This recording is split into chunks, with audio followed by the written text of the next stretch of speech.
আল্লাহ তাআলা মানুষকে ফিতরতের উপর সৃষ্টি করেছে।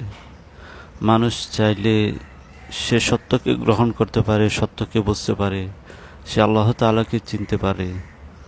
যদি মানুষ তার পারিপার্শ্বিক খারাপ প্রভাব দ্বারা প্রভাবিত না হয়, তাহলে সে চিন্তা করলে আল্লাহ তাআলাকে বুঝতে পারে, চিনতে পারে, সে সত্যকে জানতে পারে।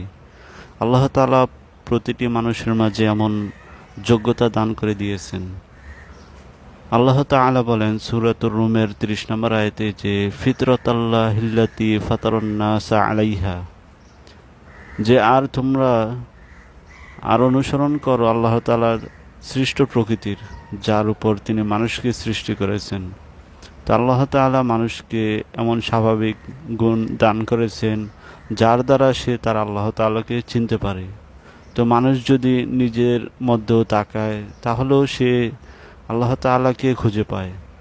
যে নিজেকে চিনতে পারে সে আল্লাহ তাআলাকে চিনতে পারে, আর যে নিজেকে চিনতে পারে না সে আল্লাহ তাআলাকেও চিনতে পারে না। তো মানুষ আল্লাহ তাআলাকে না চিনার সবচেয়ে বড় কারণ হলো, যেটা রাসূল সাল্লাল্লাহু আলাইহি সাল্লাম হাদিসে ইরশাদ করেছেন। রাসূল সাল্লাল্লাহু আলাইহি সাল্লাম বলেন, প্রতিটি শিশুই ইসলামের উপর জন্মগ্রহণ করে, অতঃপর তার পিতামাতা তাকে ইহুদি বানায়, খ্রিস্টান বানায়, অগ্নিপূজক বানায়। তাহলে আমরা বুঝতে পারলাম যে মানুষ নাস্তিক হওয়ার বা আল্লাহ তাআলাকে না চেনার সবচেয়ে বড় কারণ হলো যে তার পিতামাতা, তার পরিবেশ।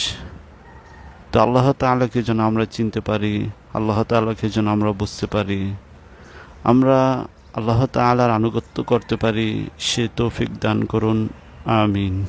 ওয়া আখিরু দাওয়ানা আনিল হামদুলিল্লাহি রাব্বিল আলামিন।